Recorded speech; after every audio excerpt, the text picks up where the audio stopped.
Hi and welcome to this week's broadcast. Lovely to see you all, as always. We're very happy this week. Thanks for everybody who's voted for us. Well, the 10 most popular.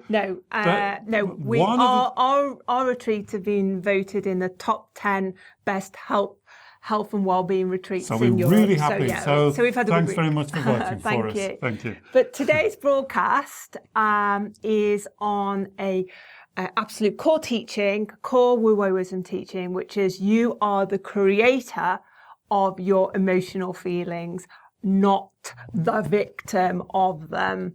And I know David tells me when he works one-to-one with his clients, this is a teaching and a principle that comes up pretty much every day. Every day. Every session. With about 80% of your clients, would you say? 100%. Okay, but not the bad back clients. The emotional sometimes, well, it's funny, you see, like sometimes a physical pain can have an emotional basis, you know. So sometimes all the two can be connected. Absolutely, because with the mind-body interconnection model, for a lot of people who are suffering from muscular aches and pains, digestive health problems, headaches, insomnia, a lot of it has an emotional cause. So although I was quite flippant about that, it is a fundamental teaching. So David, you're telling me that I create every single emotion I feel. Every single emotion. Good and bad. Good and bad. Red lights, green lights. Yes. I'm creating them. Right. It's not about what's happening to me. Well, it is about what's happening and to you. I'm not the victim of them. You're not the victim of your... Explain this teaching. I really want to do this teaching because it's so fundamental and it really is the core, the root. If you think about a triangle upside down, this is the point. This is the point that you have to really embrace. Is every feeling that you feel, whether that's joy, happiness, love, whether that's what you would call anxiety, depression, fear, scared, you are creating that feeling. You are creating that as a response of what you think or what you believe. Now, first of all, I want to say, this is what I would try and guide you.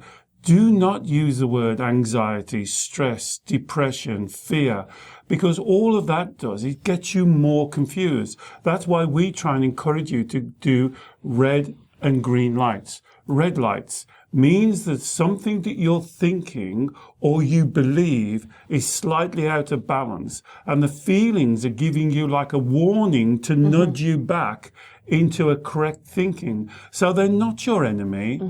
They're not against you. They're not trying to screw you up. They're actually telling you, whoa, pause, take a breath, and drop your shoulders and check now what you're thinking, because you're thinking incorrectly. And if you carry on thinking this way, the feelings, the red lights, will grow more and more intense. And so this is how you should use them. And this is what I always say as an analogy. Listen to this analogy. If you're driving your car this afternoon and the red light came on the dashboard of your car and you pulled into the garage and the mechanic says, don't worry, I can fix that for you in 2 ticks. Let me unscrew the bulb. Let me take the bulb out. There you are. No red light. Carry on driving.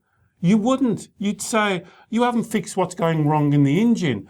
And this is how you should think about your feelings, your emotions. They're telling you need to look in the engine. Your engine are your thoughts, much deeper, your beliefs. So what you're saying is that our thinking, whatever I think about, that's informed by what's happening in the world around me. You interpret what's happening. Yes. So how I interpret the world around me, but also it's going through the filter of my belief system. That's right. My core beliefs. That's right. So something happens around you and you have a core belief. So just say, for instance, I'll give you another analogy. Just say you believed in ghosts and you were sitting in the house by yourself and 11 o'clock at the night you heard a tap, tap, tap, tap, tap, and you think, oh my God, there's a ghost upstairs. And I would get lots of you red get light red feelings. lights. Exactly. Anxiousness. Now, I don't believe stress. in ghosts, so I hear a tap, tap, tap, and I think, oh, I've left the window open.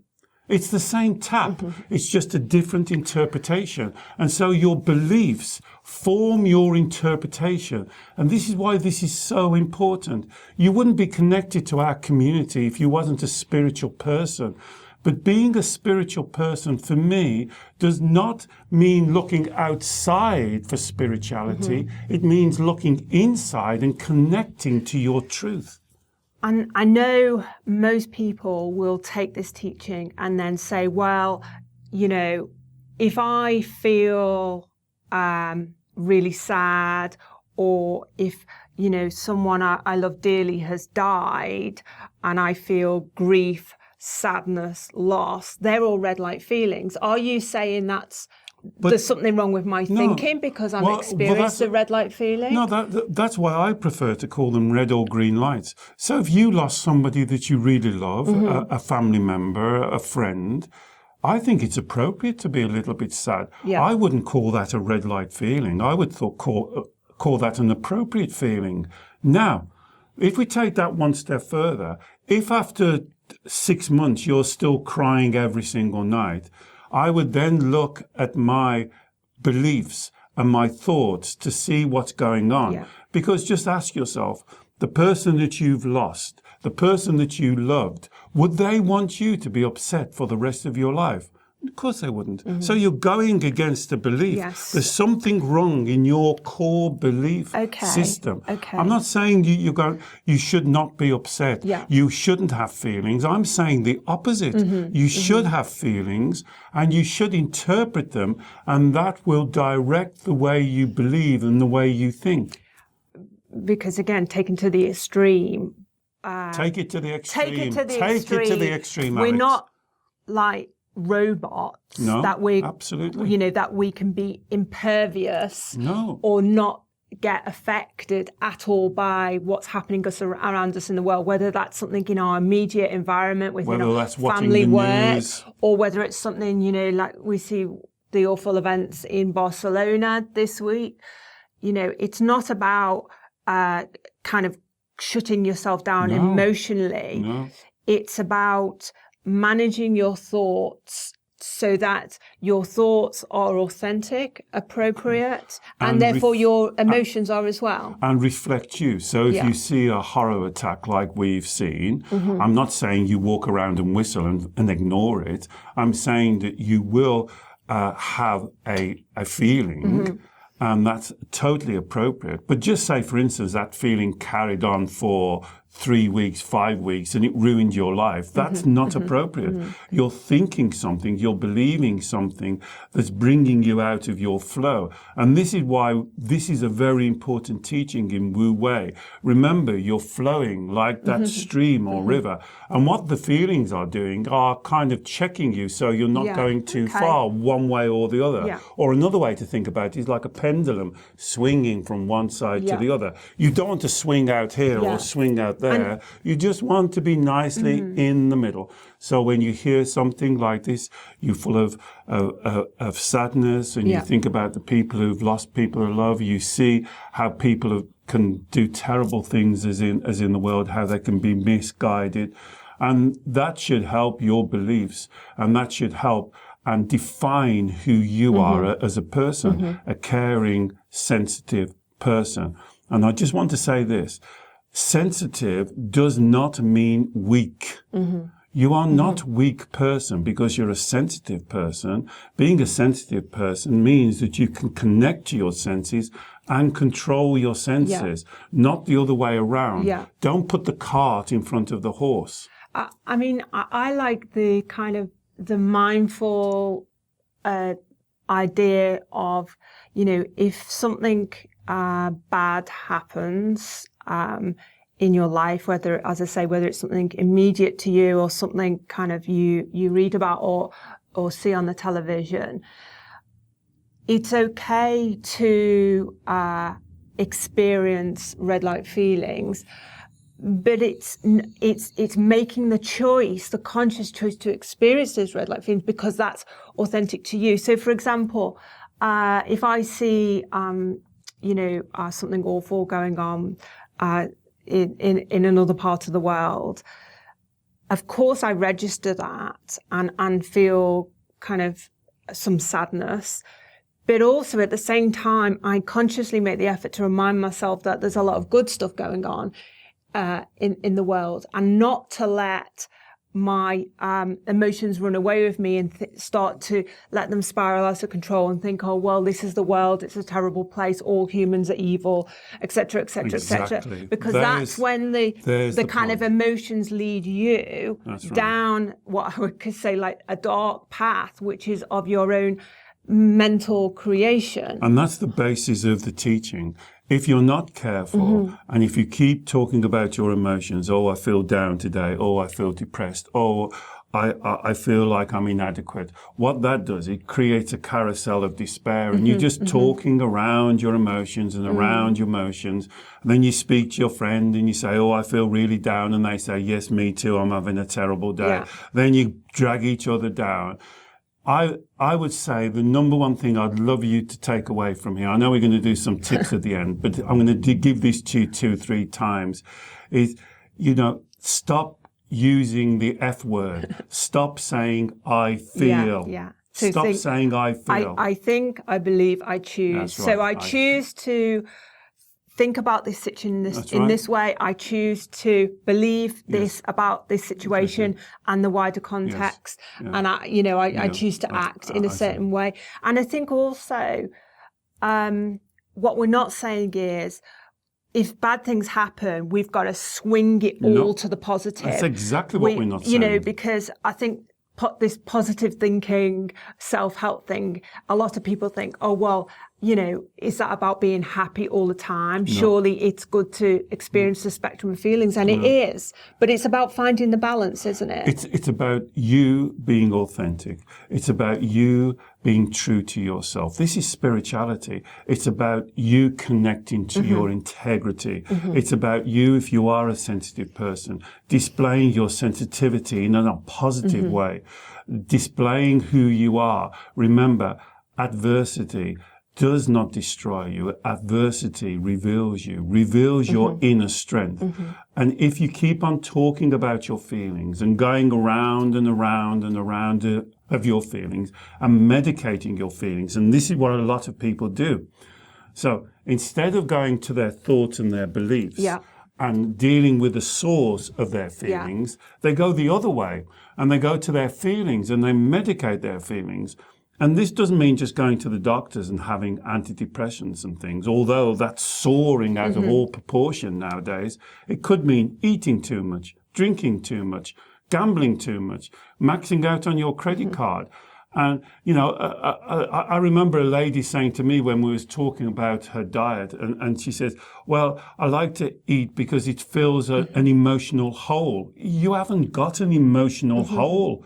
If you believe that, that's why the belief is so important. Of course, you're going to try and fill it. I mean, these are the actions, the lifestyle habits people are choosing. But for a lot of people, the kind of avoidance of accepting this principle that I can create, or I am in control of however I feel, and I can choose and I can filter and I can decide my reaction. Lots of people choose to avoid it, not through lifestyle habits, but also by, say, blaming other people. Yep.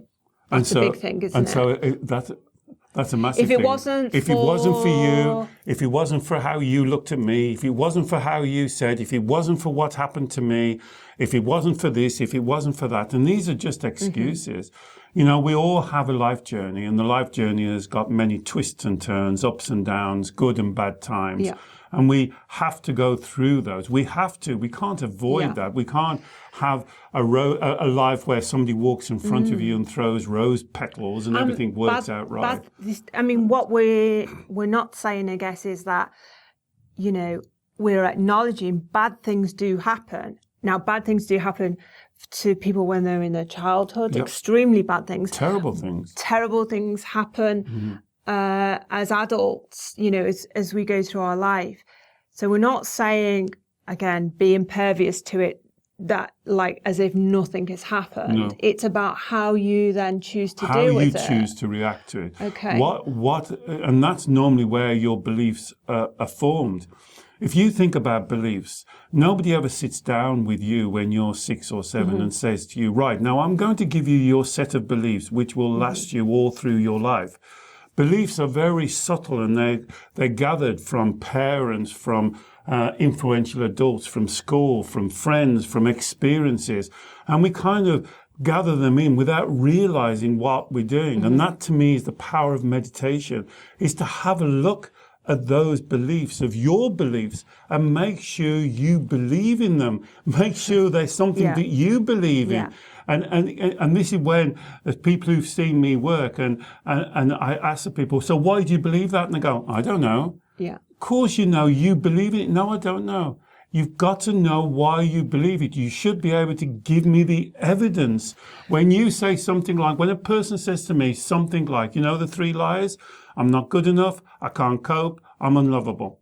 When I say to them, well, I believe you're good enough because I believe that everyone is good enough. So obviously I must be wrong.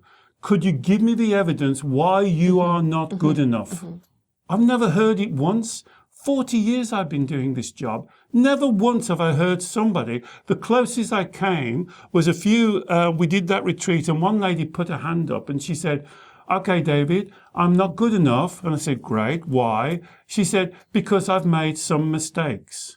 Yeah, well, we've all made mistakes. Well, we've all made mistakes. Yeah. So I said to her, so you're saying we're all not good enough? And she said, no, not other people, just me. So I said, well, are you saying then you're the only person in the universe that shouldn't make mistakes?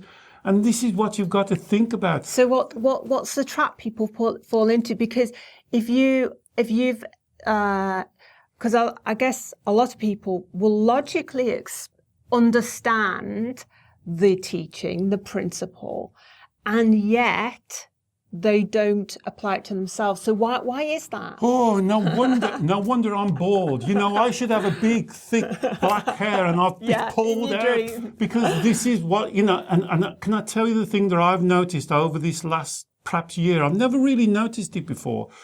When you work hard with somebody, and my clients really work hard with me, I'm a hard case to work with. And we do the golden thread and we follow it down and we get to the core. You know what they do when we expose the core? They laugh. So what's the core though? When you say expose the core, the core is normally that what they want, instead of accepting reality the way it is and learning how bad stuff happens, good stuff happens, brilliant stuff happens. But I'm still in control. I'm still in control of me. They don't want to accept that. What they want to do is to control the outside world. So what they want to do is to control everything around them, so they're not inconvenienced, so they don't feel any pain. Everything works out the way that they want it to work out. That there is tooth fairies, and there is Father Christmas, and bunny rabbits do jump around the field, and roses grow around the door, and everybody smiles, and everybody's happy. Manipulation It's not, and I say that to people, and they go, yes, but wouldn't it be better if people were like that? But they're not like that. Yeah. And so it doesn't mean to say they're evil. They're probably going through a bad period. So where does that misunderstanding come from then? From childhood, I think. I think it comes from childhood.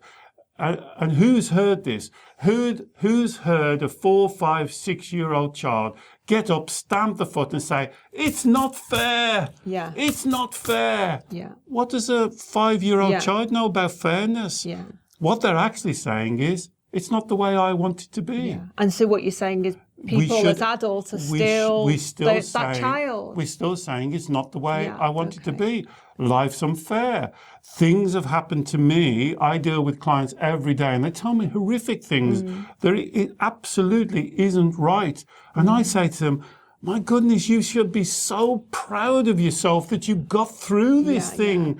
Yeah. You should, this is how awesome you are. And I see this as a great power of you've got it. And they go, oh yeah, but I could have done better. You're joking. Some of my clients have been tortured and terrible childhood, and yet they've survived it. This is how awesome you are. Don't let your feelings run your life. Let your thinking, let your who you really are, your divine nature. You are absolutely a wonderful person.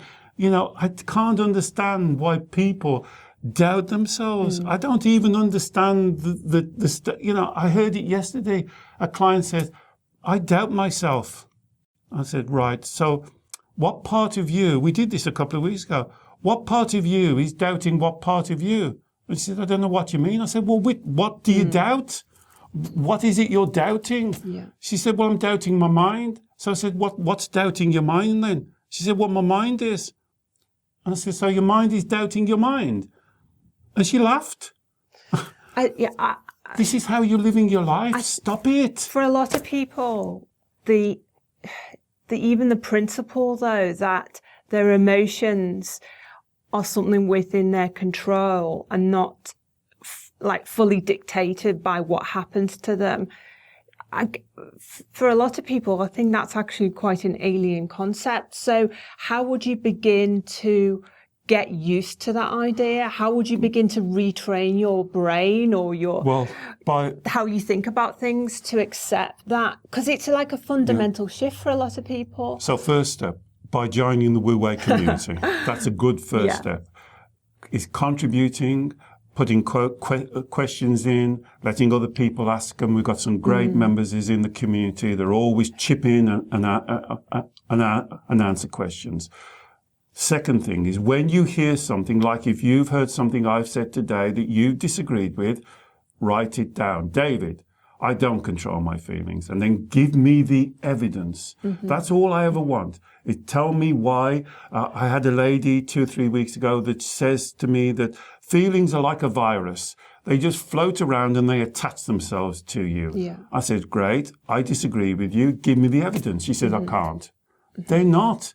You are creating the feelings by what you think and believe.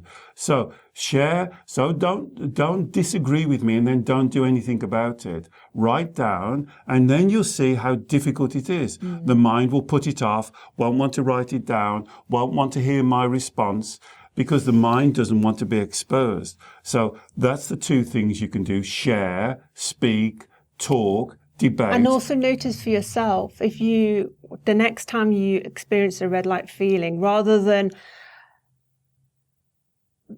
sometimes you get a red light feeling and you don't even say, I'm feeling sad or angry or whatever. It just makes you feel crappy. And then it just drifts off. And then, an hour later, you're still not feeling great and you can't even remember why, because by that time, the original thought that created the feeling is past. But I guess if we get into like a practice of saying, ping, I've got a red light feeling. What am I thinking? Question. And just start. Now, it's not about, oh, blimey, well, that's going to be a heck of a lot of work because I'm going to have to spend all day long acknowledging when I get a red light feeling. I guess eventually it will become habitual and then it's about self-correcting. In fact, you see, it's very interesting what you said because this is what a lot of people say, well, isn't this hard work, David? And I'm going, you're joking. What you're doing now is really hard work. Yeah. You're spending your life trying to medicate your feelings or instead dragging of around, stop or them. Almost like, ball and chain. You're dragging around these kind of latent red light feelings, which are just kind of bubbling under the surface, and that's affecting your energy, your kind of emotional energy, your physical energy. So surely it'd be better to put in a little bit of mental, mindful practice to start keeping an eye on your feelings when I don't know. when for you get me, them. it just sounds easier just to question it. That's what I'm saying. Question it as soon as you get the red light feeling. Question it. Yeah. Question it to yourself. Question it as in the group. Question it to other people. Yeah. Send me an email. Put a question in the group. You'll have literally tens and tens of people chipping in and helping you and having a different opinion and open the debate. Now, it's much better to talk about it than to try and placate it and to hide it and to bury it deeper. It doesn't work. It doesn't work. burying your feelings, forgetting about it, doesn't work. You can't forget about it because you haven't solved the core issue. You've got to go back and solve the core issue. When you've solved the core issue, you're done, finished. And then when you get that technique, it becomes much easier to do, and this then becomes your normal way, because the mind loves the familiar thing. You've got to retrain the mind to get familiar with challenging, debating, questioning, and please, you can start right now. You can start right now. If the things I've said you do not agree with, write it down and put it in the group. We'll answer it. Don't worry. It might take me a day or so because I'm working, but I'll answer it within a couple of days, and you'll see everybody else will chip in, and some will be agreeing with you, some will be disagreeing with you. But that debate is what we need. Because it's exposing it. So it's exposing it for yourself and then sharing it if you want to. But even just exposing and bringing it to your conscious awareness as to what is happening here, and that you have a choice to take self-responsibility and to control this if you wish. Which brings me on to the last thing I wanted to mention, which is the subconscious awareness. Some people would say, well, you say I can control all my emotions, but I wake up in the morning and I'm feeling like really heavy, really down in the dumps, really flat. Now, I've just been asleep. I've been dreaming. So what's going on there? How come I'm feeling bad? Surely that's something else. That's something else that's making me feel bad, which I have no control over. Right. So, see, no wonder I'm looking so old. If you want to use the subconscious mind excuse, please do some research. The subconscious mind is between 95 and 99% of your mind. Your mind is subconscious. Mainly subconscious. Mainly Pretty subconscious. Much in terms of the thoughts. Absolutely. Yeah, okay. So you've got to take responsibility for your subconscious mind. But how can you do that when you're asleep? A lot of people, well, let me just get the subconscious mind bit as out of the way, because people use the subconscious mind as an excuse. Oh, it's my subconscious mind, and they think like the word sub is like it's a submarine. Yeah. I can't touch. I'm off the hook now. It's my subconscious mind. Yeah. It's still your responsibility, right? So answering your question directly, if you're waking up in the morning, what did you say? Feeling heavy, flat, feeling flat, red light down. feelings. I will almost guarantee, if anybody out there that does this, I will almost guarantee you have one of the three lies. I'm not good enough, I can't cope, I'm unlovable, or have no value. And that sits in your core belief system. Yeah. And even when you're sleeping, eating, watching television, it's happening all of the time. Yeah, okay. You've got to delve down. That's why we do the golden thread work. You've got to go down and you've got to expose that lie. And if you agree with any of the three, then prove to me that you're unlovable, you can't cope, whatever. Prove that to me. And this is the teaching, really, because actually, for most people, it's not about one-off things that's happened to them in their lives. So we talked about death, things like a one-off redundancy and all that. What's actually creating the emotions is the core belief, the filter system. It's the filter system that is the issue that needs to be looked at, not manipulating the outside world. Exactly. Okay. Do you know when you was a kid and you'd scrape your knee and it was all right until you didn't touch it? See, what happens is if you've got these corrupt core beliefs, if something happens, I don't know, you fall out with a friend, you get made redundant, as Alex says, as anything, it touches the core belief. And if that core belief is faulty, then the red lights come shooting off. So it's like the game of Operation. It is the game of Operation. It's a game of Operation, exactly. So, you have to do the operation, but if you're not careful, you're going to touch the saw button and get the red light buzzer. Exactly. So it's looking at what's going wrong there rather than expecting, because we have to accept that things won't go right for you. I'm sorry, but this is life. And it's about how you authentically deal with it and process it. And that is really, is so important, because if you're a spiritual person, the way you deal with the twists and turns in your life defines who you are. This is what's defining you. This is what is the spirit and that empowers you. And empowers people Everyone around you. This is why I love the word inspiration. You're in your spirit, and it's like dropping that pebble into the pond, and the ripples go rippling out, and it will affect everyone around you. How you deal with your adversity, how you deal with your ups and downs. And I'm not saying if something happens, you're always happy. I'm saying you deal with it appropriately, the correct way that reveals who you are. We've gone on a bit long, but this is such an important subject. I hope we can return to this, because this is really, really a core subject. And if you get this right, believe me, your life changes today, now, right now. For instance, take this one thing away, because I can see Alex is winding me down. Take this one thing away. Stop saying I feel. Say I think, I believe, I choose. And what that does, it makes you own it. Rather than saying, oh, I feel inadequate, you say, I believe I'm inadequate. Then you can say to yourself, why do I believe I'm inadequate? And that allows you to go down to the core beliefs.